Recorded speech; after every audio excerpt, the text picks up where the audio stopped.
Good afternoon. My name is Judith Royer. I am one of the Sisters of St. Joseph, the CSJs at LMU, and the director for the CSJ Center for Reconciliation and Justice on the LMU campus.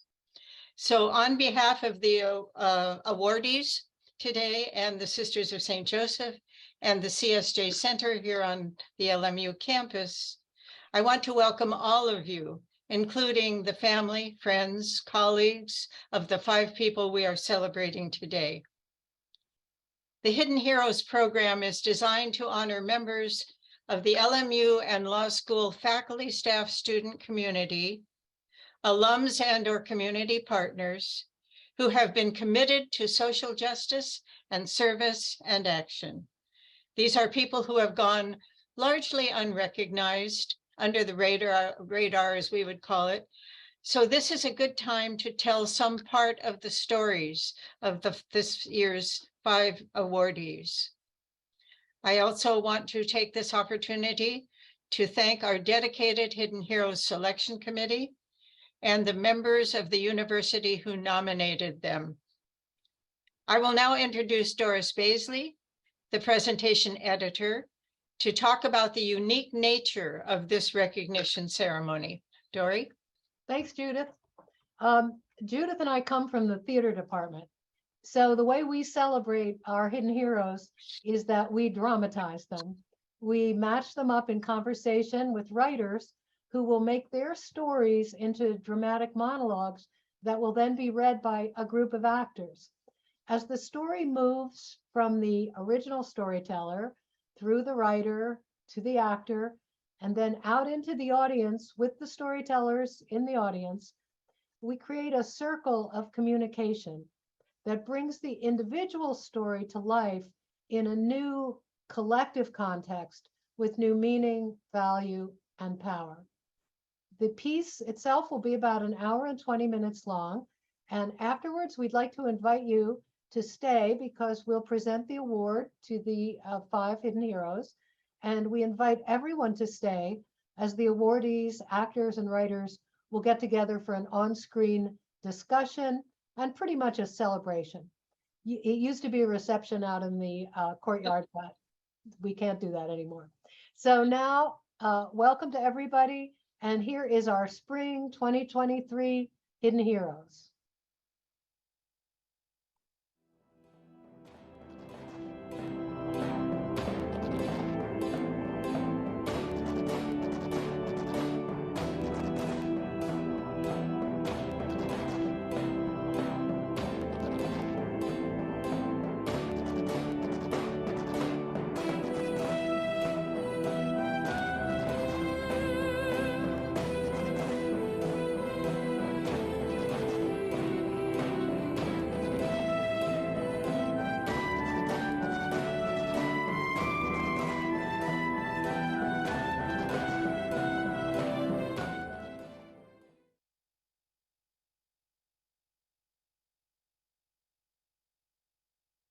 To a wounded world in need of healing and compassion. In the midst of our vulnerability and emptiness. In a time of limited and unevenly shared global resources, we ask for the grace to stand with the poor, the suffering, the oppressed. To promote social justice. To promote economic justice. To promote environmental justice. To be a community of unity and reconciliation.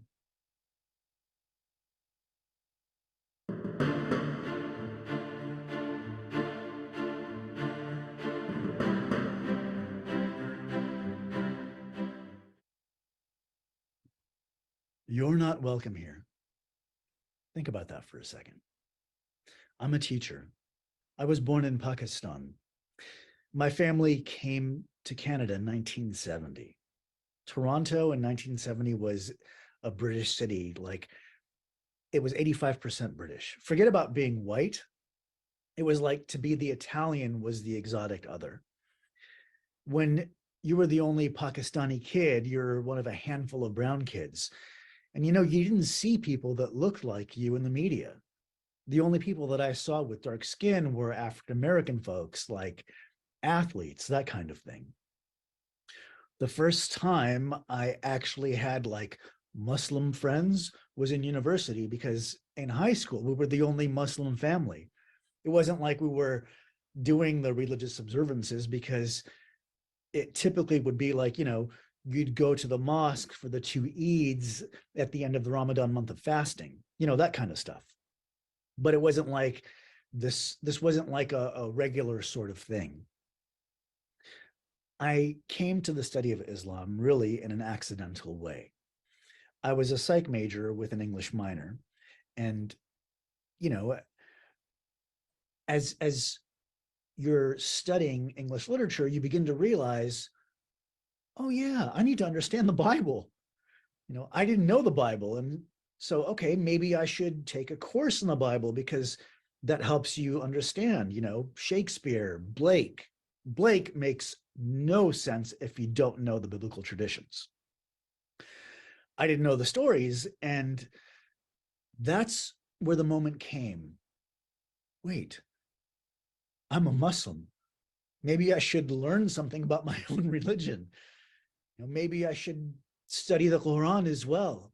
And that's where you begin to have that sense of, okay, who am I?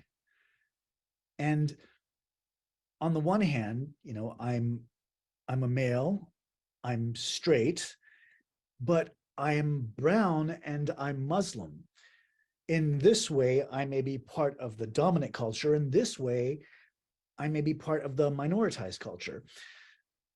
So I know what it's like to be discriminated against because of the color of my skin, because of my religious orientation, but I'm also a man who's straight.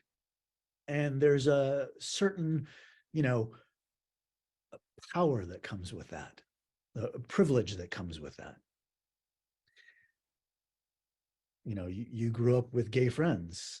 Do I know what it's like to be a gay man? Nope.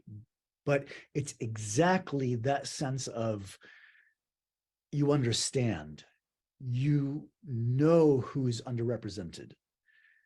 Do I know what it's like to be a woman? Of course not. But do I take their experiences seriously? I think the danger becomes when we only think about ourselves. When I only think, okay, is it just this part of me?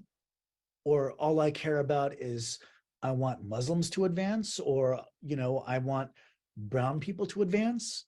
Of course, I want Muslims to advance. Of course, I want brown people to advance. But what about women? What about gay people? What about people with disabilities? What about people? What about, how do you create that kind of world? And I think it goes back to that question. I got welcomed in this place. How do you welcome people in this place? Like, what is it that someone saw in me that says, you know what?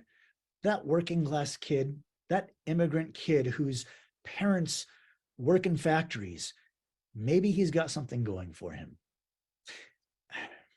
And I think it comes back to that question of what I try to do as a teacher. How do I bring that welcoming energy? How do you welcome people? I started college in 1983. That's a weird moment to think, like, this fall will be like 40 years since I was a freshman in college. But as someone who grew up working class poor, you were concerned about injustice, food, that kind of thing. And it was at the beginning of the food bank movements. You saw signs posted around the university for this new thing, the daily bread food bank. And it was running out of this church. It was a Protestant church. And I was like, oh, that interests me. Let me go and help. Let me go volunteer. Not for any sort of religious, spiritual thing. I didn't know a thing about Christian traditions around feeding the hungry, feeding the poor. And then that makes you discover your own traditions. Oh, wait. What is it? What is my tradition? Tell me what I should be doing. So in a funny way, I think the comparative stuff helps you to learn your own. And, both my parents, they worked in factories. Both my parents hadn't been to university. So I'm what we now call first to go, like that, the first generation. And so the smartest thing I could think of was, being a doctor. As a child of immigrant parents, success means you're a doctor, you're a lawyer, you're an engineer, that kind of thing. So that's what I wanted to do. I took pre-med courses. I took English courses. I was interested in other things, anthropology, psychology. Psychology was the most interesting to me just because, again, it said, who am I? And very quickly on, it was like, oh, you can get paid to like read and write and think. Like there's this category called an intellectual, and that's like a job. How do I get that job? Or what's a PhD? I think that moment of, oh, this is what I want to do. This is what I want to be. I want to be an intellectual. I didn't know that was a possibility. And that's where you start to talk about the doubt. Can I do this? What helped me was that I had these extraordinary mentors, these people who were amazing, amazing scholars, took my work seriously, or at least thought I had something interesting to say. And they were all extraordinarily generous and helpful. I used to be an athlete. I don't look like that now because, you're old and fat and slow. But I played basketball in college. And when you're an athlete, there's a certain confidence. Like, what you can do with the basketball, but what you can't do. I got dunked on regularly, but it's that you have a certain amount of confidence. You're teaching all the time, whether you're in the classroom or outside in the community. And it's funny because I get talks all the time post 9/11, and often you get very hostile and vitriolic kinds of responses. And I'm thinking, like, where is this coming from? Because it's not about me. They've never met me. But then in the US, all right, if I'm the only Muslim you've ever met, and the only image of Muslims you have is the terrorist who destroyed the World Trade Center, then of course you're going to be angry. Of course you're going to be upset. And it's the images. One of my students in a previous class of images of Muslims put up a picture of Osama bin Laden. Everyone knows who that guy is, Then he puts up a picture of Ahmed Zwal, a Nobel Prize winner in chemistry. Yeah, no one knew who that was. Then he puts up a picture of Shireen Nishat, this amazing Iranian woman artist. No one knew who that was. Okay, so if the Muslim recognized is the terrorist and not the artist or the Nobel Prize winner, what does that tell you? I'm a teacher. I think the students understand that I'm actually genuinely interested in them, and I'm interested in their development, and there's a trust there. I think that's part of it. That part I love, because students come in thinking that theology is boring. I always begin my classes with music. That helps them to get a sense of, wait, it's not just about learning facts. I start with the sort of music that I listen to, which is typical American, North American, rap, hip hop, country, rock, Western kind of stuff. I ask them to talk about a piece of music and why it's important to them, but then you surprise them by playing something, different, like a different kind of song. I remember the first time you'll appreciate this, or at least I hope you'll appreciate this. Britney Spears' Work Bitch. I love that song because, like, that song by Britney partly just is a great dance video, but it's like, you want a hot body? You want a Bugatti? You want a Maserati? You better work, bitch. You got to work. They come in thinking, I'm going to stand there with prayer, open up a Bible, and make them piously read the book, you know? To know, like, it's okay to have questions. Maybe that's the thing that always surprises them, that you can be a faithful person and also have questions and doubts. You know, the reason I do what I do is not because I have the answers. It's because I have the questions. I'm trying to find the answers. You know, if you asked me in high school, do you want to be a teacher? I would have said no, because I saw what my friends did in high school to teachers, and it was not pleasant. Like, that existence was not a good existence. My wife teaches fourth grade, and I say she's the real teacher in the family. I couldn't do what that woman does. Like, working with 32 9-year-olds for 7 hours a day, like, it's extraordinary. Oh, yeah. That's a great story. So I'm here teaching at Cal State Northridge. This is 2001. 9/11 happens. And as an American Muslim, you're really pulled into stuff. You know, I got an invitation to give a talk at North Hollywood Interfaith Food Pantry, like literally the day before Thanksgiving. And my first thought was, oh man, I'm tired. You know, it's been a long couple months. But then I thought, well, no, this is my thing. You know, I mean, it's hunger and it's poverty. I can't turn down an invitation to give a talk at this food pantry thing. And I go there, and there's this beautiful woman sort of singing in the choir. One of the songs they sing is the Julie Gold song, From a Distance. You know, from a distance, God is watching us. It's a beautiful song. She's singing along, and she's sort of looking at me, and I'm singing along with the words. And I could tell what was going on in her head. Like, why does this Muslim guy know the words to this, you know, Christian country sort of song? She comes up afterwards and talked to me. And this happened to me during Ramadan too. And I'm like literally fasting.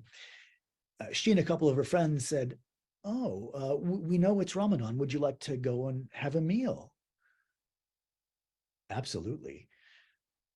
So that's how we met. You know, it's hard. It's hard to think that people reduce you to an identity. In the last couple of years, with the sort of right-wing government in India, with the sectarian kind of, you know, the Hindus in India and the Muslims in Pakistan, it's been really problematic. I now cannot travel to India. We had this meeting last year in Barcelona with Jesuits from all over the world on Jesuit higher education. It's really interesting. About a quarter of the world's Jesuits are from India. And so they said, oh, why don't we hold our next meeting in India next year? And I thought, I'm sorry, go ahead and do that, but I can't come because with the current Indian government, because I was born in Pakistan, I will not be issued a visa to India now. And I think about this for a second. I'm the chair of the theology department in this Jesuit university in Los Angeles. I'm now the president of the American Academy of Religion. The Indian government will not give me a visa to come to India because of where I was born. Think about that for a second. I'm not a Pakistani citizen. I don't have a Pakistani passport. I have a Canadian passport. I'm an American passport, you know, but because of, you know, it says I was born in Pakistan, it hurts. It hurts to have that, you're not welcome here. You know, think about that. You're not welcome here. And I think in a funny way, that's the kind of stuff that we're seeing in this country. One of the great things about America is that to be an American didn't mean you came from this family or this tribe or spoke this language. It's that you had allegiance to this document, the Constitution. What makes America, LMU, this Catholic place so amazing is that you welcome everyone. I'm a teacher.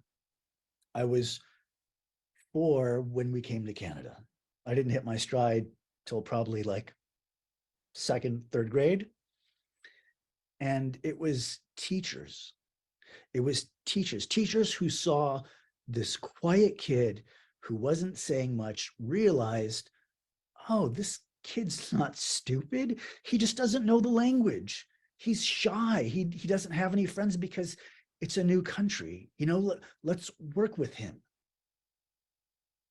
For me, it's teaching. And that's really the sort of mission. It's not what I do. It's really who I am. I got welcomed in this place. How do you welcome people? How do you bring that welcoming energy? And a better question, the full inclusion of people, whether we're talking about, Black people, white people, female people, trans people, gay people, disabled. How do we make the world safe for persons to be human?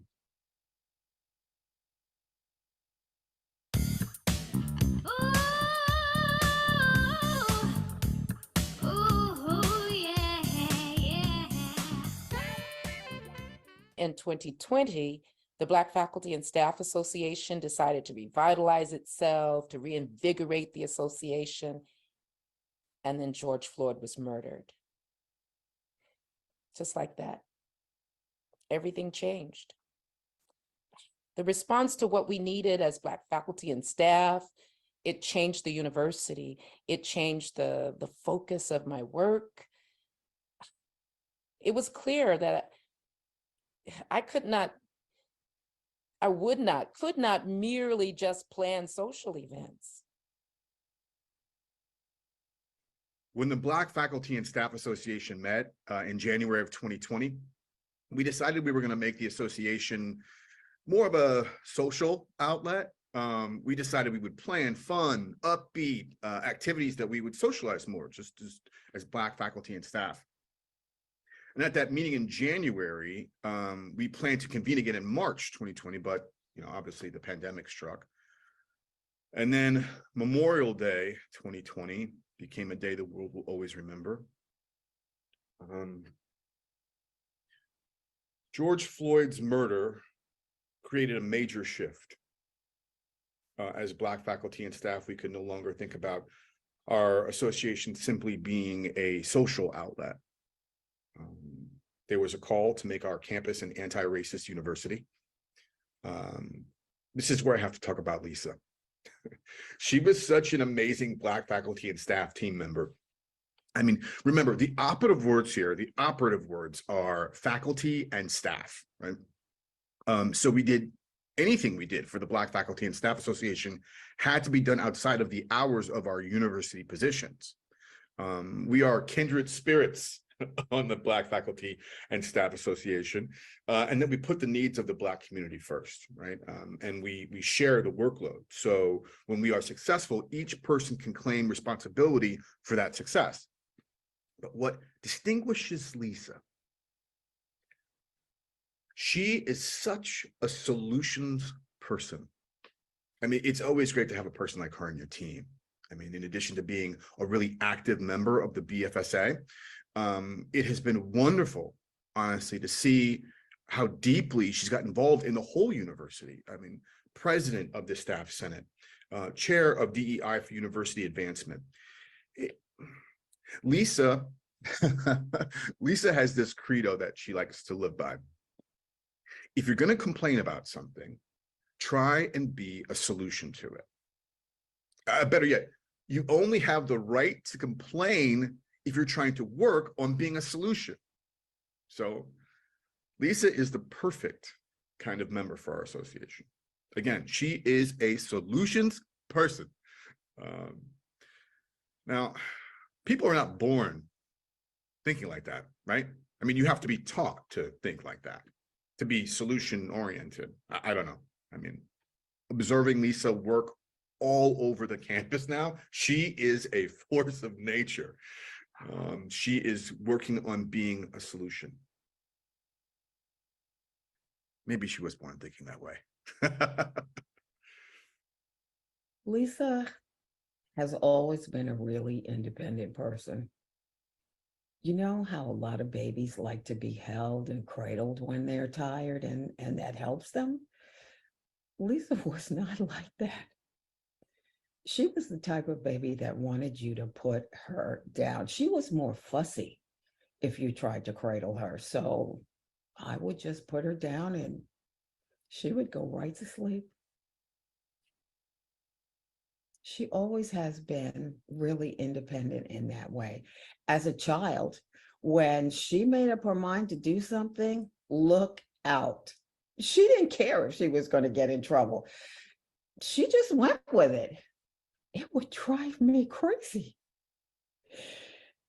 At the time, I had no idea that quality would help her become the powerful, principled woman she is now. Such a strong, ethical center. There's a part of her that takes a strong stand. She makes a decision, and no matter what, she stands by it. I think that's just part of her DNA. I had an experience in a job where a person I really admired and respected was not being treated the way she should have been. We were at one of the biggest privately funded charities in the world. And this person who was being mistreated was on my team.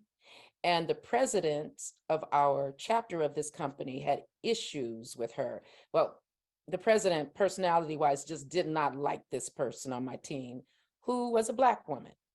And I was kind of trying to help them repair their relationship and not do what he wanted me to do. And then finally, he ordered me to fire her.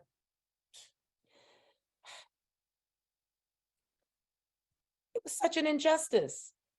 She had done nothing to deem getting fired. And then a couple of weeks after I fired her, I quit. That's right. I quit because I was just, I have to go to bed at night and feel good about me, about who I am as a person. I think a relationship like that, or an experience like that, the relationship I had with her and with that job, an experience like that, it helps to shape who I am. Again, I need to feel good about me.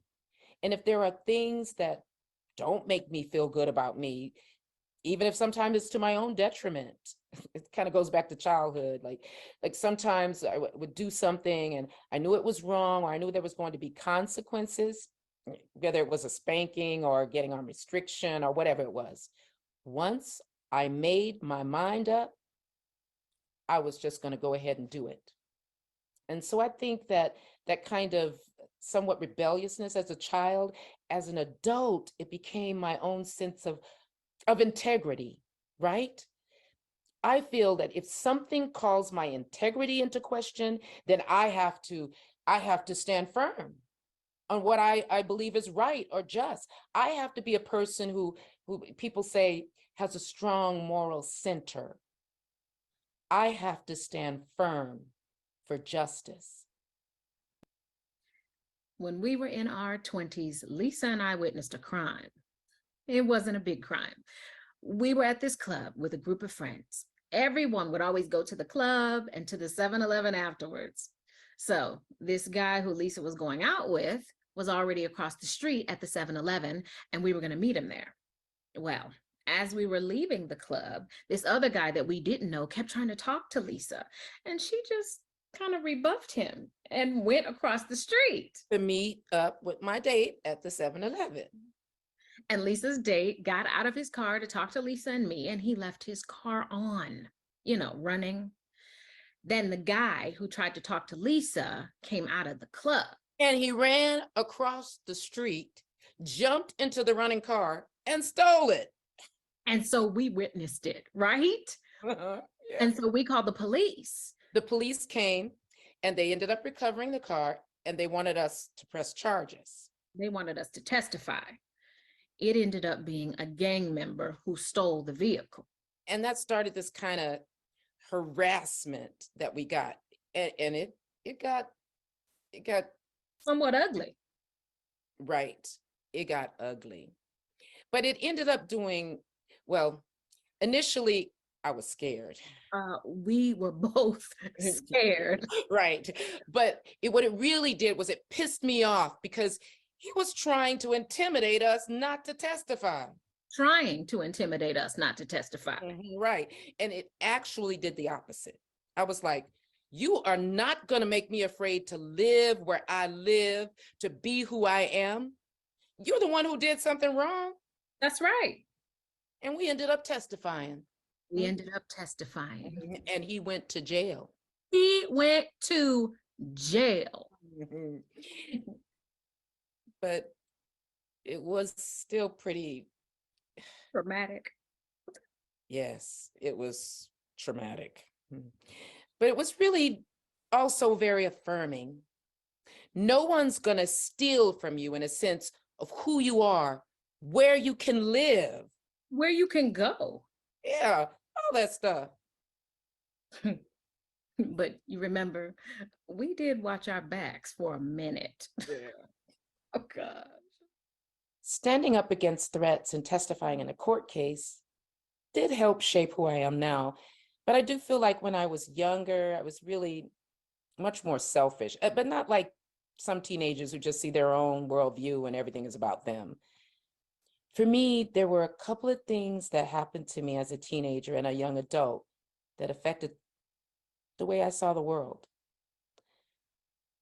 I lost my dad when I was a teenager. He had just come back into my life, and his death had a really profound impact on me. I went insular and I kind of shut people out. I was that way for a long, long while. Then one of my best friends died, Cheryl. I called her Cheryl Ann. She would get so mad at me because her middle name was not Cheryl, Ann. I was not Ann. Cheryl. She had sickle cell anemia, and she had this episode and she died unexpectedly. She had wanted so much for herself. She wanted to be in love. She wanted to get married. Before she died, she had a baby. She wanted to raise her baby. When Cheryl died, my family was really worried that I was going to go even more inward. But Cheryl's passing had the opposite effect on me. It was like through her, I realized you can't, you have to be open, you know? You can only experience things, beauty, love, even hurt, if you're open to it. You have to be open. And so I think Cheryl changed things. Cheryl changed me. Her death changed me. Her life and then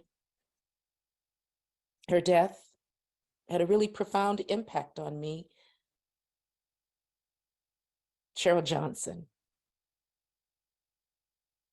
She kind of saved me because before she died, I was very much closed off to letting people in. After Cheryl's death, she was kind of like a sacrifice in a sense. Obviously for her, in that she died, but it was in a sense a gain, which is, it opened my heart for good. So it was a painful gain, but a good one too. Cheryl's death helped me to become who I was created to be. Cheryl's family is still a part of my family. Her son is big now, Sammy Sam. He lives in Atlanta. We're on Facebook. I haven't seen him for a while because he was raised by his father. And Cheryl's sister Pam is like a sister to me. And get this, Cheryl's is actually my sister's best friend. And Cheryl's mom, I just went to Miss Joanne's 70th birthday party. Our lives are so entwined because Cheryl's stepbrother is the father of my nephew. So we're very much intertwined. Yeah. I think Cheryl's mom thought I was trouble when I was a teenager, and now she adores me. Yeah. If things had happened in a different way at that point in my life when I was so insular, I might have stayed that way because of, especially because of the way I make a decision and just stick to it. Cheryl did not live a long life at all, but the way things happened, her death at that point in my life broke my heart open for good. I decided that this is a better way to be. Yeah. To lose someone, but to gain so much from it, it's beyond bittersweet, right? And now relationships are so important to me. I mean, what I do now is all about building relationships and being authentically open-hearted to each other. I would like my legacy to be what Cheryl's life did for me, what Cheryl's death did for me, through building relationships and being truly open-hearted. I would like to help people to become who they were created to be. Yeah.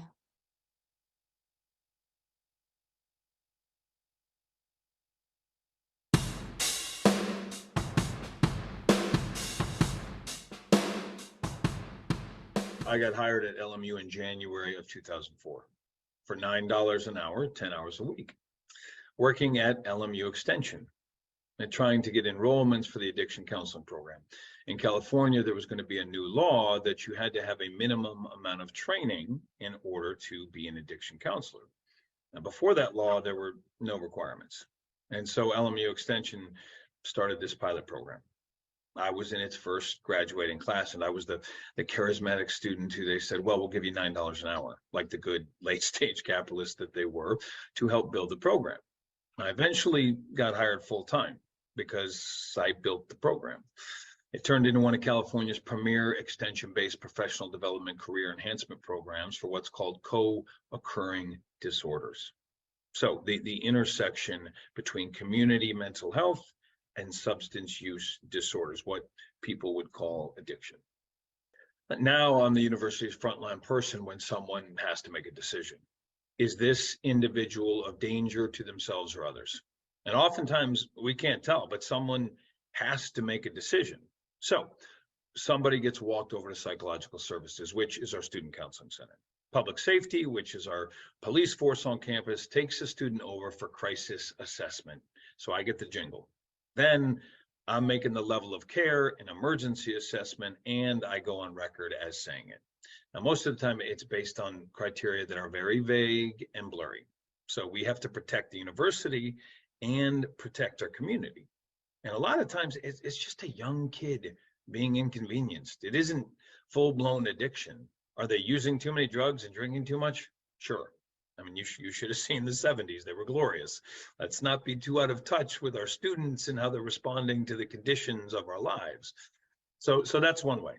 Now, another way that tends to be more dramatic is direct student reports, Good Samaritan reports. Now, I'm well known on campus. He's the atheist who sticks it to the man, who has famous friends, who says F you to power. So the kids like me. Now, it's all part of the shtick. None of it's actually true. It's just the story that we use to be protective. The students will tell me that they're afraid of somebody overdosing. When a student reports, they're afraid it's serious because I'm the man. They're narking on their friends. They're going to lose their scholarship because there's a bong on their table. I don't care about any of that. So I do what's called a subtle screening and severity index. And the kids never know what I'm doing while I'm doing it. You know, I'm asking about Barry Manilow or telling you, if I find out that you're drinking box wine, I'm going to walk out of here. It's all irreverence. It's all misdirection. It's all trying to build an alliance so I can get at the truth, because garbage in, garbage out. Now, then we have to decide what is the appropriate level of care. Now, for most students, you want to use the least intrusive intervention possible. So I refer them to an outpatient center, what you would know as a detox, what we now call withdrawal management. So, you know, it's all about stabilization and contours of care and trying to get them back in the saddle. We would like you to finish your college career, because if you can't get your shit together here, it's going to be hell down the bluff, because this is the marshmallow. You've got lots of support. You've got lots of eyes on you. There's lots of good scaffolding to orient you towards your best self. That's all going away. So let's get it right here. So, you know, sometimes it's a full-blown residential treatment followed by a year timeout, but it always depends. You know, there's not a clear roadmap, which makes the work very, very risky. You know, I take a lot of risks. Angry parents, angry families, suffering kids, university policies, confidentiality, educational rights, and privacy. It's just one giant acrobatic dance in danger, what I do. I grew up in Baltimore, Maryland, and Pittsburgh, PA. In 1969, Westinghouse lost a contract to launch nuclear missiles from submarines. They decided to go with this other Trident system that they were building, and my father was moved to Pittsburgh to work on nuclear power plants. Now, specifically decommissioning nuclear power plants. He was an engineer and specialized in weapon systems. He was one of the scientists who figured out how to put 10 bombs in one missile. He was very proud of that. We can knock out 10 cities with just one missile, the economy of it. I didn't know they weren't my real family at the time. I hadn't been told that yet. They were a foster family and things didn't go well. I ran away from home and was ultimately emancipated, and that's hard to do, to successfully run away. You know, I want to be cautious here because the rearview mirror isn't as interesting as the windshield. But, you know, we all come from somewhere, and I had one of these backstories that, yeah, I mean, the people I hang out with would switch with me in a moment. They go, wow, what a life you've had. And I'm really kind of embarrassed by it. I traveled in rock bands for 25 years and was upper class homeless for a decade, made a bunch of money and promptly squandered it. I had turned 1 million into 5,000 in 2 separate decades. And, you know, that takes skill. First in advertising and the second time was in real estate. And I hated both of them. It was just a means to an end. I now know that all I wanted to do was be so valuable that I couldn't be betrayed. That was my goal in life. How could I possibly be abandoned with what I need to do? And then, of course, that would require me to betray myself. I now recognize that as I slipped into what people would call alcoholism, that the real danger of alcohol to me was that it loosened my tongue. I didn't kill anybody. I didn't wreck cars. I just destroyed my career with my tongue. That was the formation for coming back to school and eventually becoming a 2 licensed psychotherapist and the university specialist in substance use disorders and attendant mental health predicaments. Yeah, I try to move away from diagnostic labeling because diagnoses there's an epidemic of them. I'm very skeptical of many of them. Addiction is a real clunky word. The same with addicts, junkies, tweakers, dirty tests, you know, all the neurolinguistics of stigma. I was a songwriter. Yeah, I figured out very young as a kid that there was a lot of cultural capital in popular music. And so I thought, well, that looks good. And plus the girls, there was that. Let's be honest. That's why boys join bands, to get girls, you know, and I had some success. I heard my first song on the radio when I was, 25, a song I wrote in North Carolina. It wasn't a huge national breakout, but it was a song on the radio. I figured out how to write and I was good at it for a couple of decades. And I was good enough to allow the myth to continue. I mean, I was 38 and my life was shit, but Madonna was demoing my song. We have a recovery band. We have a full-blown band set up in the studio. Keyboards, electronic drums, microphones, and we use music as a form of connection. The music is the communicator. It's the connective tissue. I have a recording studio in my modest home. The guys come over and we put on earphones and we play with the joy of playing. Now you see, addiction, the opposite of addiction is connection. It's not sobriety. In fact, very few of our students are interested in sobriety. They would like the pain to go away and they'll take a time out. But abstinence really isn't the thing that works anymore. Not for young people, not for emerging adults 17 to 26. I believe young people, particularly young people at the LMU level, I think they've made a sophisticated assessment of the world around them. It's a shit show. The social contract is falling apart. Our planet is dying. I don't know who the hell I am. It makes perfect sense to check out. I think it's a rational decision. And they have made it in the context of end stage capitalism, which is return on investment. What's the least I have to do for the most return? It has affected their relationships. It has affected everything they do. And suddenly they're disconnected because art and love aren't transactional, but we have made it such. I think the kids, they are screaming for connection. The band is built for students to come in who are broken, who are treatment resistant. We have a student in the band right now. It has been life-changing for this individual. It is the thing that has worked. I mean, brown-eyed girl can do that. Our people need connection.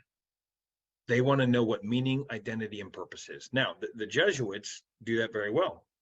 The Ignatian tradition do a superb job of contouring and scaffolding corridors for reclaiming meaning, identity, and purpose. If we don't have those, drugs make excellent sense. When the kids see that I am not judging them, when I make it defensible for the choices they have made, that makes sense. Your needs aren't being met. You've done a lot of good things with your needs being unmet. Are you interested in doing a little better? Can I help you fail better? When they start hearing that, they start telling me what is really going on. I use humor. I use misdirection. And compassion must be present. Being an atheist and working at a Jesuit university is not a problem at all, because faith is a lived action and lived actions can be measured. I have faith that people can get better, that they can return to their best selves. And it turns out that journey is remarkably Ignatian. It turns out that there's a lot of similar principles and values, things that can be measured, things that can be unfractured. I mean, Father Lawton said I was the most Ignatian atheist he'd ever met. I have a great deal in common with the Jesuits. I just struggle with the Bronze Age characterization of how we find ourselves here. It turned out I was good at counseling. I had no idea. I just knew that I hated real estate. I hated advertising. I was sick of the music business, and I was only an alcoholic. Everybody else was tweaking, so I was better than them. I just got sick of it all. I didn't go to treatment. I ended up breaking into a friend's building in Venice Beach where I detoxed in an elevator engine room for 6 days. Just laid there. I mean, I was sick. I was awakened by the owner of the building kicking me. He was furious at me for being sick and laying in my own sloth for 6 days. He wanted me to die. I found an AA meeting. I did AA because it was the only thing for someone who was poor and broken. It was free. It was connection. I didn't see it at the time, but it was the beginning of my reconnection. 2 years later, I would give that building owner his 1 month chip of recovery for his own addiction. He's now 15 years sober. He credits me with saving his life, and he was kicking me into consciousness in an elevator engine room. People always ask me why I do this work. I know why. I want revenge. I want revenge on systems of inequality. I'm not freely giving the gift that was given to me out of some ethical thing. It's not ethical. I'm lazy. You know, the reason I don't lie, bullshit, or cheat is because it's the easiest thing to do. It's based on my fundamental laziness, not in some high morality. And I do not need God to decide whether I'm a good person or not. So I want revenge on systems of inequality. The people that saved my life when I was sleeping under bridges, it was always the little people who helped me, and I became very fond of them. Eventually, I realized that there are no little people. That thing is a myth. So that brought me to who's telling the stories? Who the hell is telling these stories? Why am I buying into someone else's story of my reality?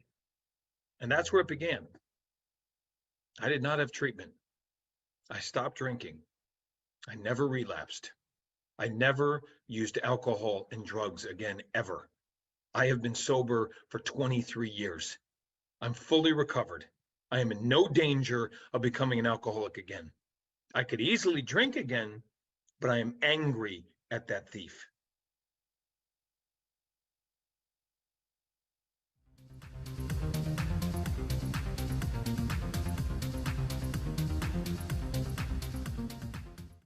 Yeah, so I grew up in South Central Los Angeles. I always describe it as like a really full of life environment. My community has always been socioeconomically just underserved. It's been affected by redlining, and like every time I go home, transition between seeing Westchester, a really affluent community, and then going home and seeing where like it's normal to see drug deals in the corner. It's normal to see public service institutions to be underfunded, and a lot of high schools around me, my area, are, I don't know, their books are destroyed, like desks are destroyed, and they're over policed. Not in my Jesuit high school, but I have friends who went to Locke High School or Jordan High School. Those schools had on-campus police officers. It was just, I don't know, like, how can you learn in that environment? It's just not right. But we still managed to find community by being with each other, and the culture there is just incredible. My family had COVID in March 2020, right before I graduated high school. The symptoms were bad, and like every time you turn on the news, all you hear is about death. And I was really scared. And Jesuits at my high school actually would bring us meals and stuff. Like seeing that kind of solidarity, that kind of love between us. I feel like that's the way that we experience God. And now I'm here. I don't know, coming to LMU as a PWI was definitely a lot of feeling out of place, feeling like I didn't belong. This kind of sense of imposter syndrome, like maybe I wasn't supposed to be here. And it was really tough during COVID, because even though we were all online, I could still see like the little boxes in Zoom that I was the only person of color in some of my classes, the only Latino in some of my classes. I had a lot going on at home. My dad had got injured at work. My mom had been in a car crash and been diagnosed with a fractured back. Some of my scholarship kind of weren't going through, so I was afraid that I wouldn't be able to come back to LMU, and I started getting into depression, not going to classes, not turning in homework. I was getting survivor's guilt because a lot of my friends weren't able to afford college. A lot of my family members aren't able to come to college like this, and I see people who are my age at work at LMU in like dining services or in facility management. And it's really weird when you see people who look like you and grew up in a similar experience as you did, and you have, in a sense, like, quote unquote, made it. I feel bad that I made it, but I wasn't able to bring mi gente, like my people, with me. And I also feel like I just couldn't, really relate to what a lot of people were talking about, because I didn't grow up, I don't know, like going to Europe as a family trip. I didn't grow up going to visit colleges on the East Coast for my junior year, senior year of high school. I definitely never ordered a really long Starbucks order. Yeah. I just didn't grow up with that. Toward the end of the semester, I was able to like get my shit together and just get all my work done. And it was hard because I'd gotten COVID during finals week. But instead of letting that beat me up, I just kind of pulled myself up by the bootstraps. And I hate that statement, but I did. Thankfully, I had professors who were really understanding. I came to LMU wanting to be an immigration attorney, and I'm still passionate about immigration justice. I still want to do civil rights law, maybe even run for public office one day, research housing justice, things like that. I just don't know if I still want to be an immigration attorney. But I mean, I love the work that I'm doing, and I love the classes that I'm taking. There's a reason why I chose to be double majoring in theology and Spanish. I grew up in a really credo Catholic environment and more of a conservative Latinx, like mostly church, mostly the leaders. And I grew up hating it. Yeah, I grew up with people telling me stories of why like people who are LGBT are abominations or why certain races are inferior to others. And growing up just it never sat right with me. Because I always thought God calls us to love each other, you know? She never said, unless they love someone else or they are a particular race or they hold a particular ideology or something. I was introduced to liberation theology in my junior year of high school, that God will liberate oppressed communities and that God's love is not exclusive to a single group or putting a single particular social group above another, but instead like James Martin, Father Greg Boyle, and a lot of things that Pope Francis has been saying, this kind of radical love that everyone should have available to them. And that's kind of just driven my work on my own spirituality, the idea of loving people, advocating that all people have things that protect their human dignity. Last year, I got invited to participate in like a Building Bridges initiative where I spoke with Pope Francis on Zoom. That was just a really incredible experience. I was chosen as one of 2 representatives from the Pacific West Coast region who would speak directly to Pope Francis in a televised format. I think there was 8 people total from all across like Latin America and the US, and we brought up our concerns about immigration justice. What were the causes of that? We researched and then we posted that and decided not to work with universities, do more research. And we got to ask a few questions to Pope Francis, including asking for another meeting with him. Yeah, it was really nice because everyone else was watching it like through YouTube, and there'd be translation because it was speaking Spanish and the program was in English. And I was able to understand both English and Spanish. So I just turned off the translator. Yeah, Pope Francis, definitely cool. He was saying jokes, like really funny stories throughout the whole thing.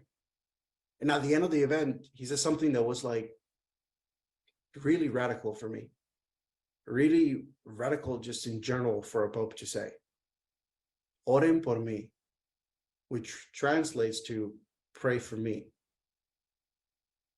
Like Pope Francis, literally the Pope, the leader of the Catholic Church, the one who's supposed to be the intermediate between Jesus, God, and like everyone on earth, asks for everyone on earth to pray for him, which just shows vulnerability. It shows that it's like he needs us as well. And it's a lot of humility. That was really radical. And I can see now, growing up, it was really just these leaders who had political agendas behind them, who were like radical Trump supporters or radical right wing, who were using what I learned to be called like proof texting, grabbing different Bible verses to try to argue for their case, for like why you should be Republican or why you should vote a certain way or hate certain people.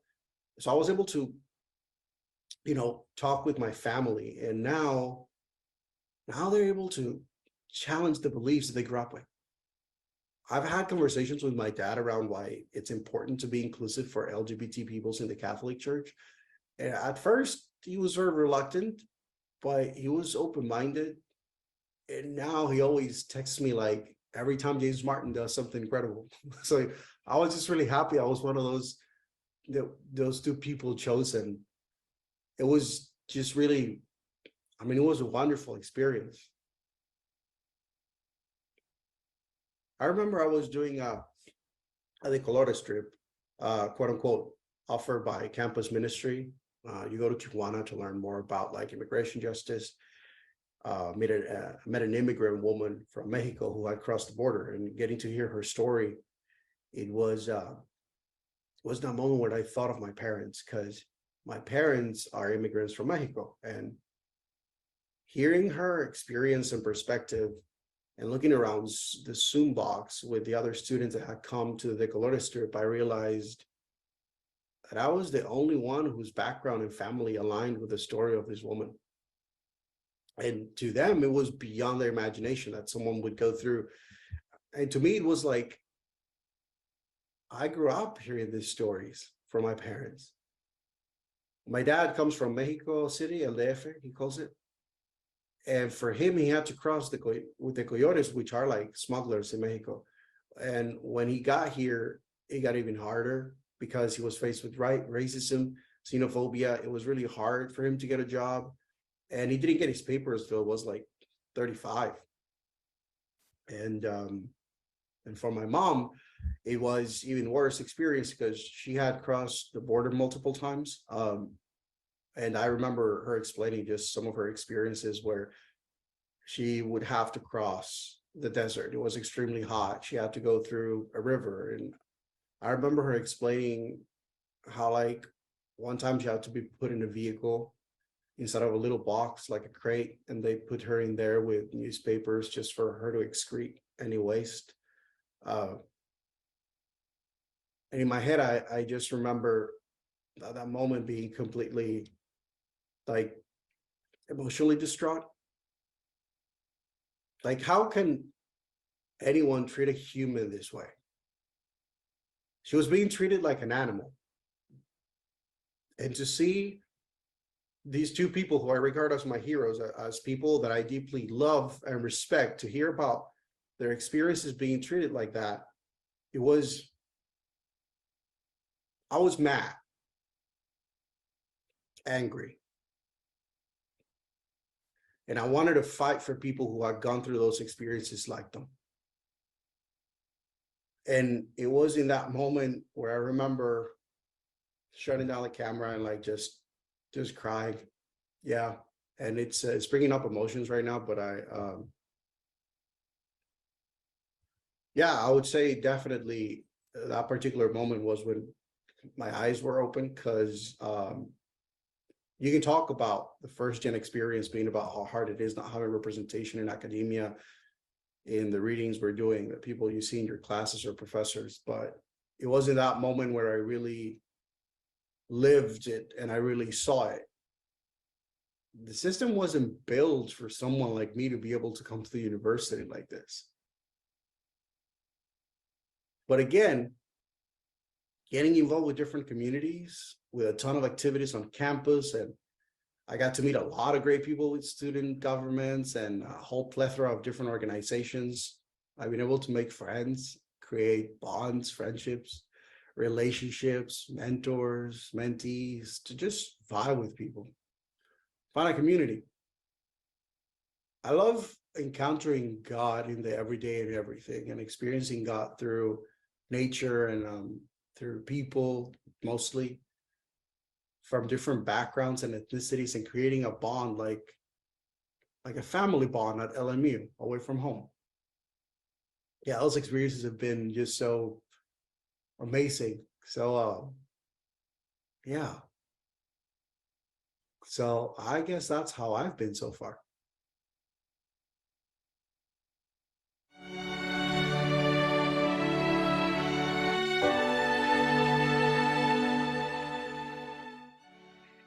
Life takes you on a path you don't plan. I'm 20 when we meet. We know we are a good match. 1 year ago, I'm trying to convince my father to let me marry. 2 days ago, our wedding, our joy. My father with worry, my mother with tears. And now I'm on a plane, leaving Lebanon, headed to the United States. I haven't finished school, only 2 years undergrad. No experience. I've just become a wife, no experience. I'm traveling to a new country, no experience. I know we're a good match. Take a breath, squeeze his hand. I hear my mother's voice. The journey begins with one step. Northern California for the first 6 years. I always wanted to work, to contribute. My husband starts a company, computer distribution. Off and on, I try to work with my husband, but I have no skill, no experience. I learn by doing, start at the bottom, start by filing. The journey begins with one step. I want to finish school, start and stop. Children come, the first, the second, and then the third, and then the move to Los Angeles. I want to work, to contribute, to finish school. It's time. My youngest is 1 year, my eldest 5. Enroll at LMU. What am I thinking? I am overwhelmed with 3 kids and I enroll? Here I am. I'm here with 3 children. Who comes to class with 3 children? What was I thinking? Don't worry, she says. Welcome, she says. I will help you get where you want to get. Oh my God. Attitude.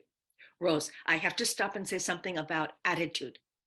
Attitude, it's a small thing that makes a big difference. I cannot overemphasize. If she had had a different attitude, if the professor had said, well, it's going to be difficult.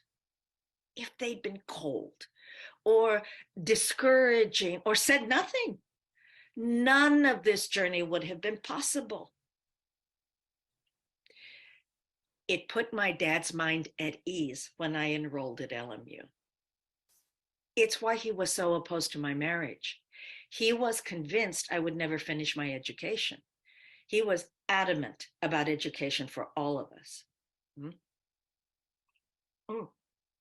I get my BA in English literature. Always, from my growing up in Beirut, I wanted to be a teacher. I imagined teaching English literature to youth. Well, my husband sells his business and shifts to another venture, real estate. Life takes you on a certain path you don't plan. Always I wanted to work for my family. I want to contribute. So again, I'll learn by doing and by asking questions from people with more knowledge. You know, I go to meetings and discover I have a talent for choosing finishes. I learn accounting on the job. Now, by nature, I love organization, and accounting is a lot about being organized. I'm gaining experience, but I want more knowledge, more skill. I think I'll go back to school and get my real estate license. We form our own real estate development company. Oh, together we manage and develop properties. We don't sell. We buy the properties. Typically, we demolish, build, rent, and manage. I handle the accounting and billing during construction, during after projects are done. Oh, I love it. And 1,000-mile journey, right? Take another step. My major was English Lit. Business was not on my radar. Suddenly it's on my radar. I find myself in need of a stronger business foundation. I want a stronger foundation. So I applied to grad school. LMU Executive MBA program. Accepted. I'm going to grad school. The director believed in me before I believed in myself, believed I would excel. We will help you get to where you want to get. But I'm going to grad school with 3 teenagers who are driving us nuts. Yes, says my husband. And I've only worked solo, never in teams. So I run a business based on what I've learned on the job. Yes. We have 3 teenagers. They're nuts. So I can't. You can. But you have talent. But you're the smartest person I know. But get in the car. But I'll drive. Attitude. They believed I could excel. It was the best experience. You know, Rose, I have to say it's like 2 separate people, 2 separate lives. I was born in Beirut during the Civil War, from age 0 to 17. Going to school was a privilege. My father was a big believer in education. It was important to him that under all circumstances, we get an education. We went to the best schools in Lebanon, American schools, the International College, and then American University of Beirut. We went from home to school and back. Yeah, sometimes on the bus. Sometimes Dad drove us. War, bombings, hiding in basements. 1989 was a most difficult time. Yeah, on the way back from school, we see people burning in their cars. I remember studying for midterms, and there is some kind of battle, bombing. 12 times we were not able to go to school to do midterms. No school for 7 months. Then 1990, we did 2 years in one. Quite a difficult experience growing up. Lebanon is a very beautiful place in a bad neighborhood. Right now, it's a very sad place. In 2021, there was a devastating explosion, the 3rd largest explosion in world history. World history. I couldn't get out of bed for 3 days, Rose. When I see the footage of war in Ukraine, it brings back memories. I come from a middle-class family that lost everything, not once, not twice, several times. How did they survive that? How do you start again from 0? You know, when you're in it, well, people ask, how do you go through it? You don't know. You don't know that there is something different that exists. There was no social media. We didn't know something else existed. My mom would wake up, and if there was no power, sometimes there was only power for 1 or 2 hours a day to iron our clothes for school, she would use the bottom of the kettle. Yeah, you learn to be resilient. Yeah, my father was adamant about education. He would say, no one can ever take that from you. It becomes embedded in you. With education, with skills and knowledge, you can go anywhere in the world and start over again. He was relieved to see I did not stop my education. From my perspective, the experience of growing up in war, it served me to be resilient, to be persistent, to keep trying. It's also about purpose. I want to be an asset, a productive member of this family.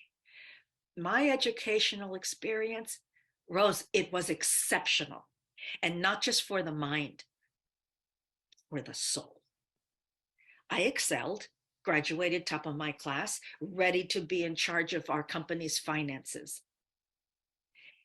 The best you can be is empathetic, non-judgmental, open-minded, compassionate. All of that made me a better parent.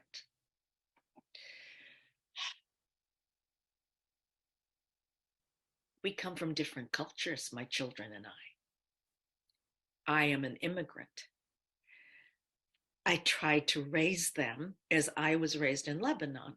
It's what I knew, and I feared they would lose touch with their roots. Yeah, we struggled with this cultural gap, especially my daughter and I.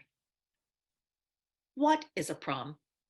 Why is it important to you?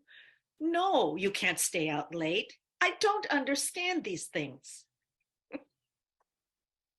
Well, my MBA gave me an arsenal of problem-solving skills and negotiation techniques. And I also started to think, am I limiting my children's potential? The best you can be is empathetic, non-judgmental, open-minded, compassionate. I began to see my children as teammates. There is no need to choose between cultures. We value our Lebanese roots. We prioritize family, and we are building a new culture that values growth and potential, that is unique and sustainable. Yeah. You know, teachers have enabled me to follow my passion. So I decided to go back into the classroom, but on the other side of the desk. I always had a passion for teaching. The subject is different than I originally intended to teach, English Lit, remember. I teach accounting and finance for non-business majors. Yeah. But I am still impacting lives in the same way I was blessed, by encouraging and letting students know they can believe in themselves because I believe in them and what they can accomplish. I am reminded every time I walk into the classroom, the impact I can have. Every word, every action can impact a student, and I want to make a positive difference. Attitude. I tell them, maybe someone has more knowledge of the material than me. That's okay. What I bring is the knowledge that if I did it, you can. Uncertainty, instability, I know it well. I grew up during a war, but we lived our lives fully.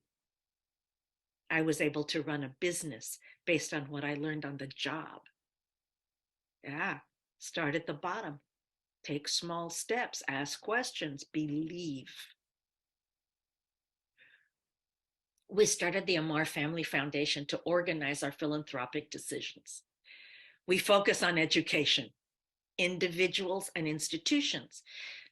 At the same time, there are other causes and people in need. And I know that women who have come through war and violence can change their families and communities positively.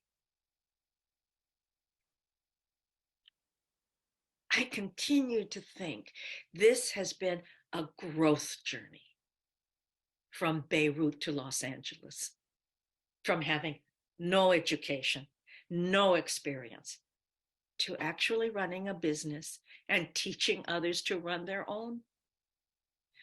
You know, I find joy in being in the background, in being supportive, in contributing. I'm not good in the spotlight. So Rose, if you can create something out of this conversation, believe me, I will not be offended. In need of healing and compassion, we ask for the grace. To stand firm on what I feel is right. To stand firm for justice. To support and have compassion. To be a person who has a strong moral center. To be resilient, to be persistent, to keep trying. Play with the joy of playing. To welcome people. Start at the bottom, take small steps, ask questions, believe. Encountering God in the everyday and everything, experiencing God through nature and all things. To help people to become who they were created to be. To just like make friends, or just be able to vibe with people, to find community. To make the world safe for persons to be human. So that all may be one. Paco, Estrada.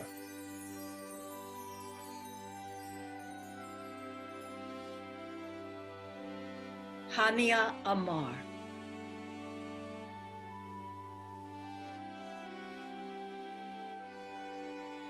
Bradley Smith.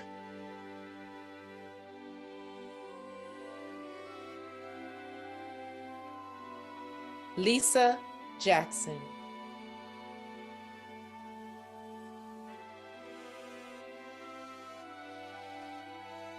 Amir Hussain.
Good afternoon. I'm Mary Ann Hipper, a sister of St. Joseph of Orange and the Associate Director of the CSJ Center. Thank you to those who made that fabulous performance possible. I know that you, family, friends, and colleagues, all have been moved and inspired by the lives and contributions of our honorees today through the magnificent stories written by our writers and portrayed by the actors. Now to continue our celebration. On behalf of the CSJ Center, it gives me great pleasure to present each honoree with an original tile designed by one of our sister artists, Ellen O'Leary. We believe that the sentiments expressed in Sister Ellen's description of the piece convey why we hope this gift will be a lovely reminder to each recipient of this special day. So in Ellen's words, the tapestry symbolizes your life. The weaving of the colors reminds you of the people woven in your life that you have touched and those who have influenced you. The gold spaces are those moments when your heart has expressed great compassion and service. You have blessed our planet, and yet the tapestry is not finished. May your continual presence express the beauty of your person. So now, the presentation to each of our honorees, who will also have a chance to say a few words if they wish. Hania Ahmar.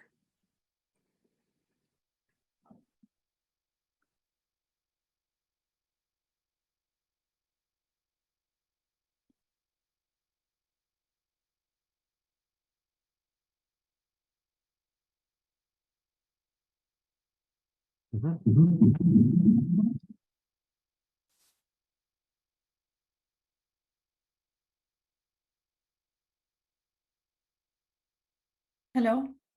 can you hear me okay? Yes, I can hear you very well. We can hear you.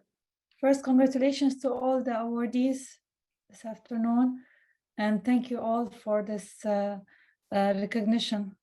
It's really humbling. You know, I just believe that philanthropy starts at home, and my journey has been you know, blessed, and I'm very grateful for the journey. As Rose put it, it's been a journey of growth and experience, and I'm very grateful to everyone who has contributed to my whole journey, starting with my family first, and my husband and my family and my children and everybody. So that's all that I have to say. Oh man. Thank you, Hania. Thank you. Paco Estrada. Thank you so much. I really appreciate it. I'm humbled and honored for this award. I'm here right now with my family, my dad, some of my mentors, Dr. Cecilia, just my siblings, my brother-in-law. I'm just humbled and honored to join a cohort of hidden heroes, and really appreciative. Thank you. Thank you. Amir Hussain. Thank you. Great to be here with you. And I've got my award here, which is just lovely. I think, like many of us, you know, when I first got the note, I think from Sister Judith, the phone call, it was Matthew 6, like, you know, wait, I can't pray this, my good deeds in front. How do you do this? You know, you're not worthy of this. And so it's just marvelous. And Bonnie did just a marvelous job with the script, and Satyar in the acting. I hope I can get him to play me in classes. So thank you for this. This was marvelous. I really, really appreciate this. Thank you, Amir. Lisa Jackson. I'm going to try not to cry. I'm extremely humbled by this, and even more humbled by hearing the stories of the other honorees. It does not make me feel even, I don't feel even more worthy after hearing it. But it's nice to be seen for the work that is done, but by so many, not just me. The work that I've done couldn't have been done without colleagues and friends and family. So it's, again, very humbling. I will try and live up to it the best that I can. And I want to thank Bellarmine for all of her work, her passion, the love that she put into it, for the other actors, for doing the story justice. But thank you so very much. Thank you, Lisa. And Bradley Smith. I want to thank the center for all the work that you've done and for elevating the symbolic messaging that transcends the 5 honorees here today, and my congratulations to each of you. It's important to recognize that, for me, that while it may appear to be humble, or I know Amir quoted Matthew, that we actually operate in a system that's designed to lift others. Our community at LMU is extraordinary.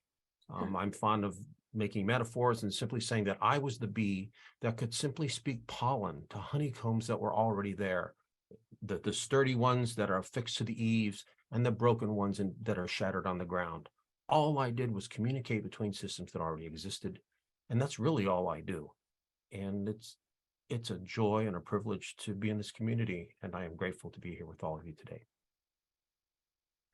Thank you, Bradley. We've mailed each of our recipients a gift certificate so that they may be able to enjoy a meal with loved ones. And please enjoy yourselves and know that we are celebrating you in spirit. On behalf of Sister Judith, Stephanie, Michael, Jordan, and me, good afternoon, and thank you for celebrating with us today. We will now bring on the company to join us.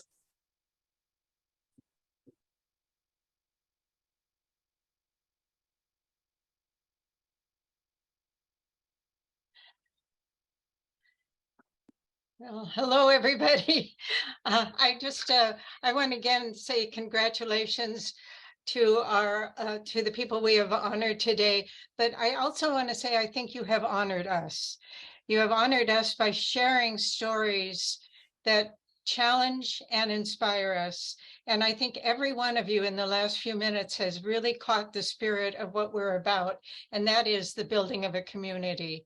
And that you sharing your stories is part of the building of that community, helping others to say, I could do that.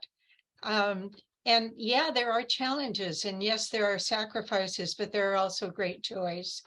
And to share what you have gone through to get to where you are today so that you can give to others, I think is one of the things that we are about, as well as honoring the work that you have done and encouraging you to keep doing it. So, and I'm vamping a little bit, but intentionally, because we are having some of our actors and our writers are also joining us.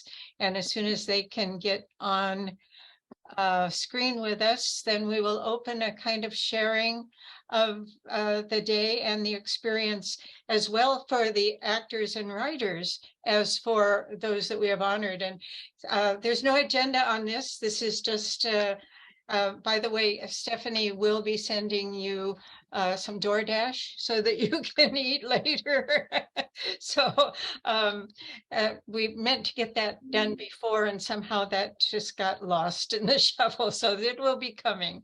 I'll let Stephanie share that with you later. But so at this point, I see a number of our people have joined us. So let's just kind of open it in sharing. And maybe because our honorees have just spoken, let's open it a little bit to the actors and writers to just say what this experience has meant to you in terms of the sharing of these stories and if I can quote Bradley, the connection.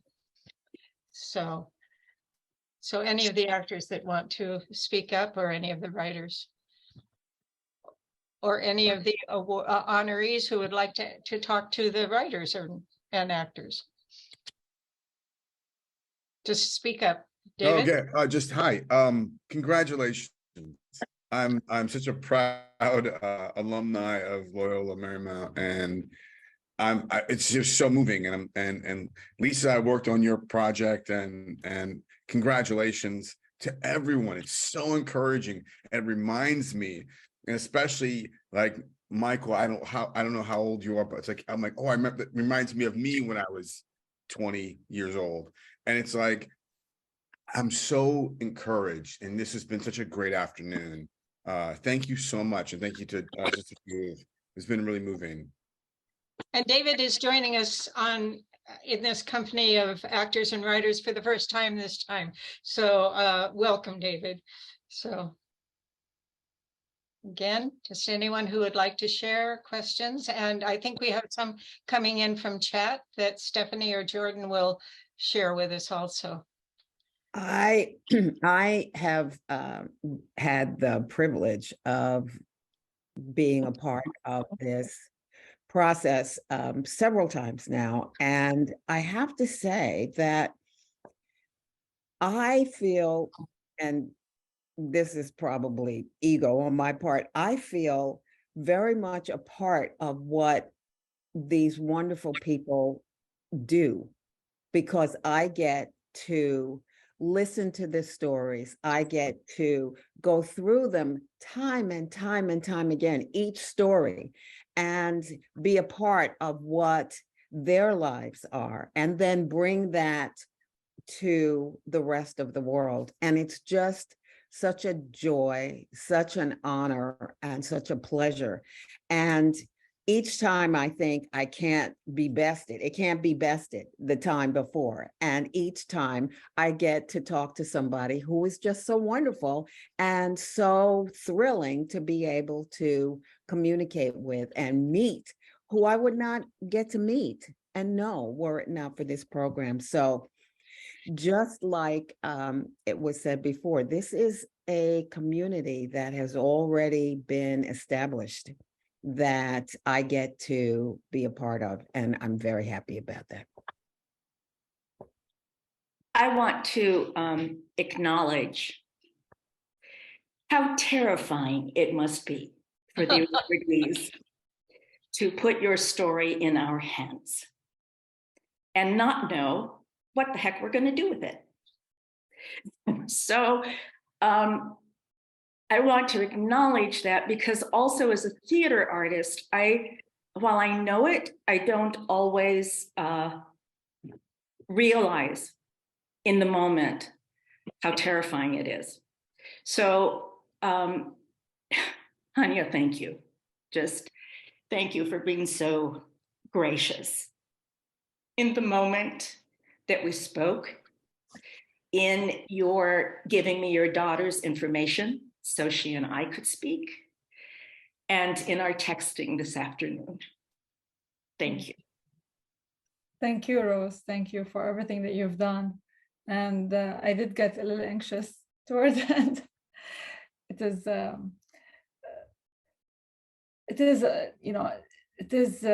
little bit scary, because you bring yourself out there, you bring your story out there, but you've done an amazing job in relating it in the most authentic way. So thank you. It's all about you.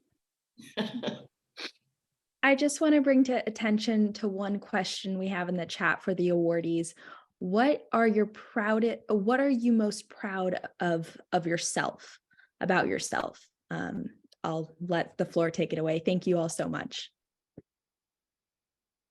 And that question is coming from Jordan Frey, who is our production manager and who is right now in Italy at a very much later time than we are here. So we'll open it up. Any of our honorees want to answer that question from the chat room? Your colleagues are putting you on the spot.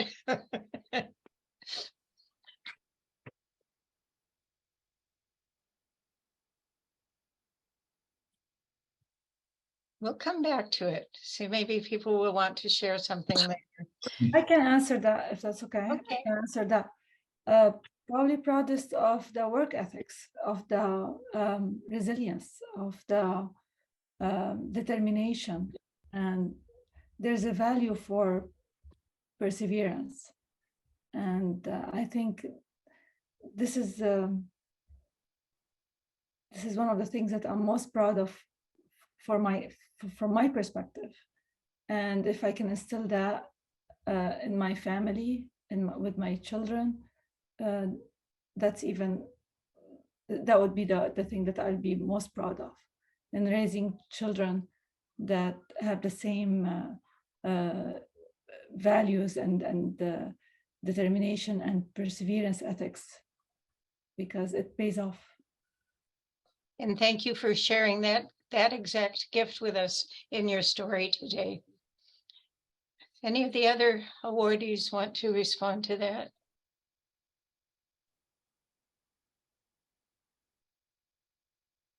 Well, I'll take a stab at that. In our field, in substance use disorders and community mental health, we recover out loud so that others don't quietly fade in silence. And I don't know that I'm proudest of it, but I know that the purpose of my work is in that I'm very clear with those whose lives I intersect, and that is the only way I can be compensated is through your return to prosperity. And across time, damn if it doesn't happen. And that's what I'm proud of. Thank you, Bradley. If I could just echo on what Brad said, I think, for me, the pride is being recognized by the CSJ sisters, for the work that you do. And it's the line in John's gospel, right? That all may be one. That's part of your mission. I think it's exactly what Brad is saying. How do we work to a world where it's safe for all of us to be human? How do we make those kind of changes? And it was just amazing. You know, I had to literally stand up. I couldn't sit when I was watching the thing I did, you know, because it's just so powerful to hear these stories of these different people, all of whom are interconnected in the sense of, you know, how do we help and uplift others? And that's what you as the CSJ sisters do. So I think that's the pride there for me. Thank you, Amir. Thank you. I can take a stab at it too. I feel something when I was listening to my story to, I believe it was Victor, who so purposely and so beautifully kind of reflected my experience, my story, my experience at LMU, my life growing up, coming from South Central. I feel like something I really reflected on was this idea of experiencing God through people, through the other, through my neighbor, through my friends, my family, my peers, my classmates, my professors, mentors, etc. And I feel what I am most proud of isn't necessarily anything I've done or anything I will do, but just the sense of purpose, impact that comes from building a relationship, of meeting people, of having that interaction, of a smile, of a hug, of a kiss from a parent, etc. Yeah, I feel like that's what I'm most proud of. And it has been beautiful this afternoon to hear that idea of building community or connection or relationships has run through all of the stories and is so much needed in our day right now. That is the work of our day. I just wanted to say that, oh, sorry, am I muted? No.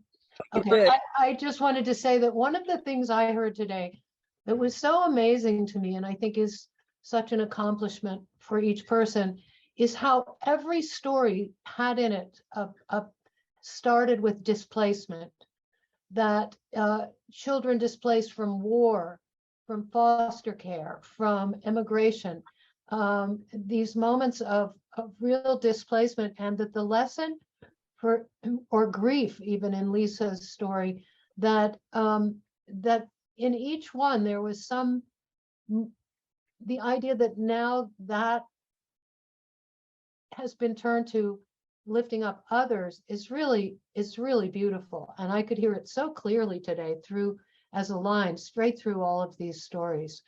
That's to me, it just is just a real story of resilience and accomplishment.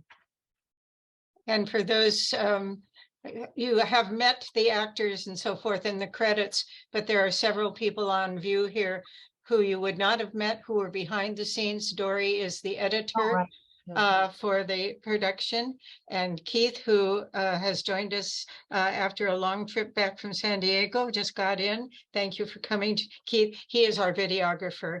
And Jordan Frey is, as I introduced earlier, is our research assistant and production manager. And Stephanie, who is hidden behind her photo, is over there doing our work for us, continuing to keep us going. Okay, any other things that people want to say to each other or to anyone in the company? Belle. I just want to thank you, Lisa, for trusting me. I know you have this imposter syndrome. You feel like you are not a hero, but I hope that you could hear the thread that has gone through all of the stories, people who live to uplift others. And you certainly are seen as a hero by others. And it might take a while for you to sink in, but I wanted you to say thank you for trusting me with your story and for trusting me to get your message out of what your legacy, what you would like your legacy, and that is to help people to become who they're created to be. That's heroic, if you ask me. So thank you for trusting me. This is a conversation we had earlier this afternoon before everyone joined the webinar. We rarely have had any of our people who we've selected as hidden heroes who thought that they were heroes in any way, shape, or form. And we figured that that's a sign that they were so busy doing the work that they're not thinking about what they're achieving. So we think that's a sign of a good hidden hero. So also, I would like to go ahead. Sorry, Bonnie. No, go, Lisa. Oh, Seth here. Can you guys hear me? Can you guys hear me? Okay. Yes. Bellarmine, I'm trying not to cry. You did such a wonderful job, and I cannot thank you for making me feel so comfortable telling my story. I still do have imposter syndrome. I don't feel I deserve it. I think that I do what many people do that need that recognition, probably more so than I do. But it is going to make me try to live up to it as best I can. But I really thank you. You have a beautiful soul. You have a beautiful gift. And I really enjoy the time that we spent together. And so, again, my thanks. Thank you, Lisa. Satyar? Yes. Hi. I would like to, first of all, thank Dr. Amir Hussain for sharing his story with us.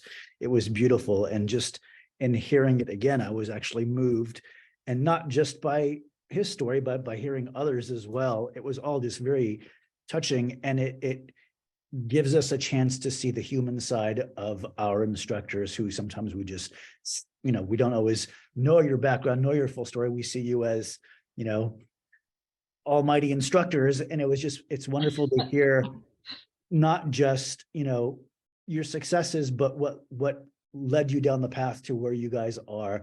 And even some of the stories that maybe it's not of my personal experience or background, I can still relate to everything you guys shared. So it was very touching and very beautiful.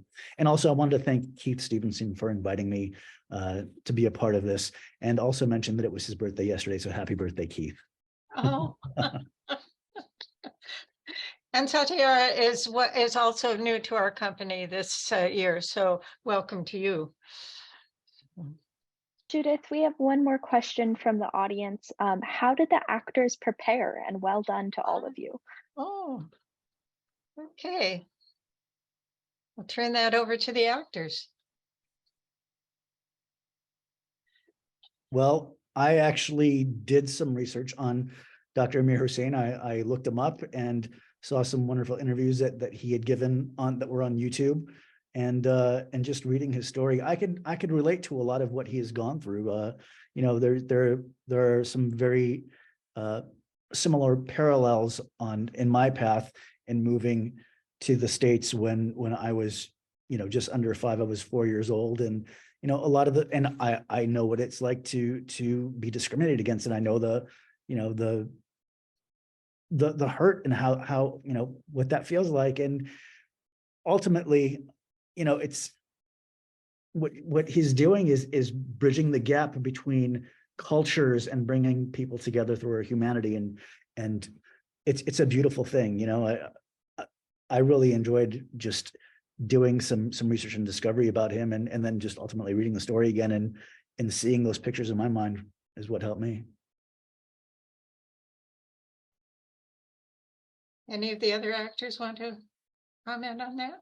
I hadn't met Lisa, right? So we don't have any type of relationship. So of course I look you up, I figure out who's this person, and then, but the thing is I'm talking about you, so I don't know who this person is that's talking about you, right? I have no relationship to that, but the parallel was, for me, someone that I admire, that I see stand up for themselves, and in standing up for themselves, standing up for people, and then that transforms the relationship with other people.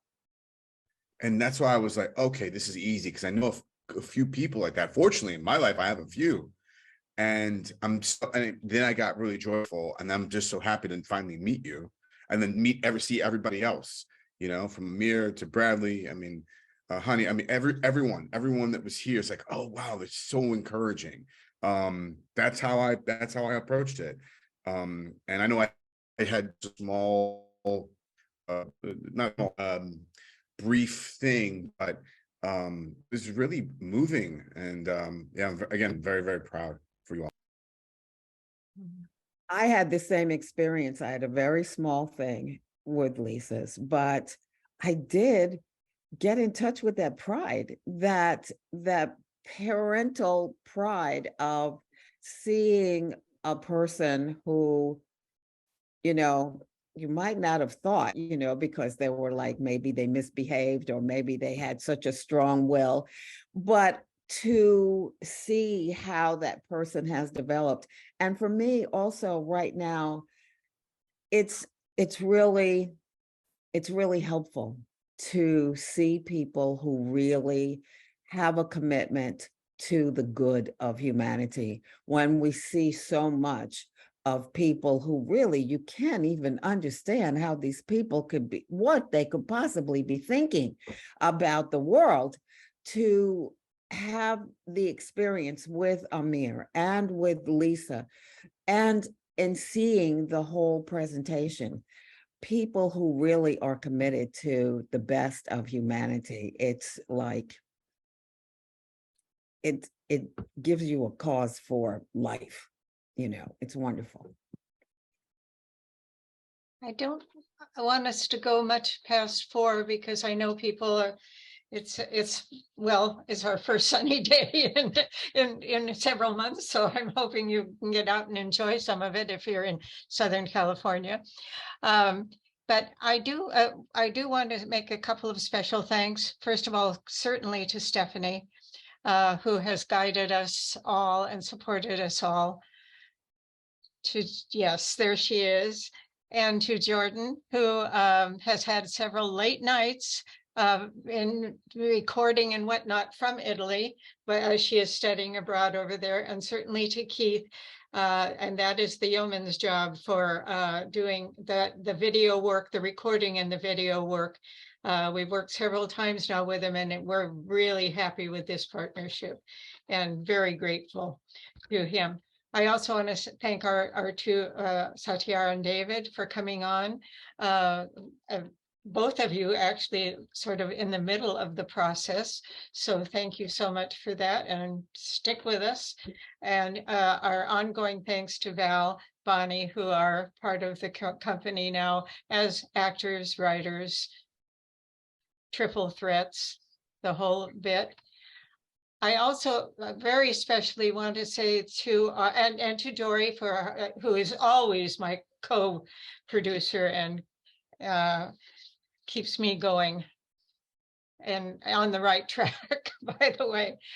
But I also just want to say, I hope that the experience of having seen your own story being shared with people, and knowing that you have helped to create even a community among the 5 of you, a support community, but also the people that have been with us on Zoom, and that over and above the work that you do on a daily basis. So thank you for the work you do. As they say, thank you for your service.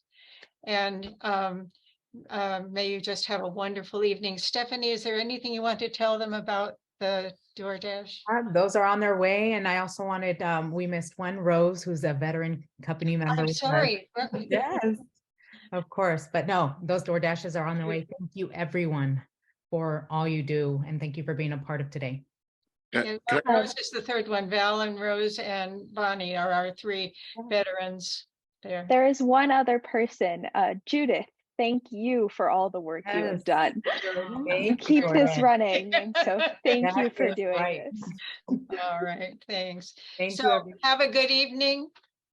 Continue to celebrate through the evening and relax and enjoy the rest of your day. And the recording, the event from today will be on our website in, I don't know how long it will take to get it up, or probably not more. What did you? Tonight. Oh, by tonight. Okay.